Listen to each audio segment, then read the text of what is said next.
When the universe was young, the sky was filled with planets, and stars, and stardust, and many, many rocks. One of these rocks was a bit more special than the rest. She was unlike any that came before her.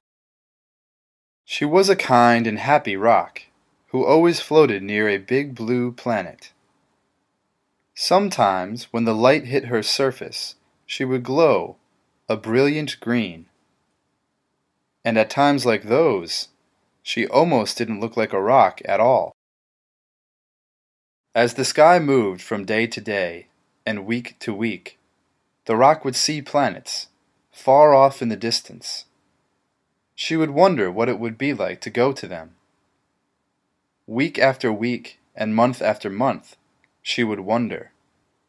Until one day when she decided to go find out.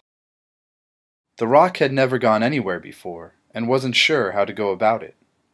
She started to rock back and forth. Then she started to spin. Soon enough, she was flying through the sky.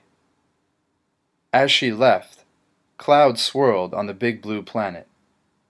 For it was sad to see her go, and when planets cry, there is a rainstorm. At first, the rock was not good at moving. She would spin too far to the right or too far to the left.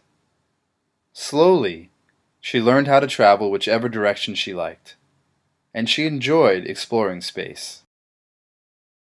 She saw a planet filled with water, with not a speck of land. Then found a planet all dried up, with beaches made of sand. She swore she met a planet who looked suspiciously like her.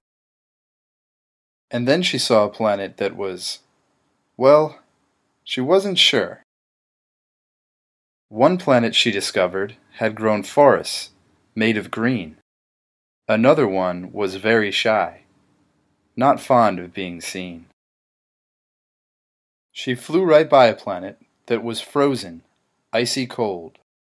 And then she saw a planet that was made of jewels and gold. She had started to notice that each planet seemed brighter than the last. They were all so different, and all so pretty. It became hard for her to decide where to go next. If each planet she visited was more beautiful than the one before it, then how could she decide which way to go next? And how could she decide where to stay? So she continued traveling, afraid to miss a single planet. Eventually, she came upon the big blue planet that she had once circled, but she found that it was not the same. It was shining in a way that it never had before. It was more blue than it had ever been, and certainly more beautiful. This made her stop for a moment.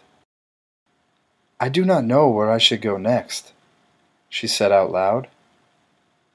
"Each direction is filled with wonderful planets, and I cannot stop, knowing that the next planet will be even more beautiful if I continue on. Even my big blue planet has grown more beautiful every day in my absence." The big blue planet overheard this. "Can you not see why I am brighter?" it asked. "You are the brightest planet I have ever seen," she said. "But I do not know why you glow brighter today than you did when I left you." "You have brightened me," it said. "But I am just a rock," she replied. "You are no longer just a rock like the day you left me," said the big blue planet. "You have grown bold and bright. Now you are a shooting star, and you are the reason that I shine. And while you are worrying about which direction to go, all of the planets in space are hoping that you will come their way to brighten them." And so the shooting star, who was no longer just a rock, finally understood. It did not matter where she went. The light was her own. So the rock sat there for a moment, by the bright blue planet, and wondered, should I keep traveling? Or should I fly around the big blue planet and grow brighter with it each day? She thought until she knew exactly what to do.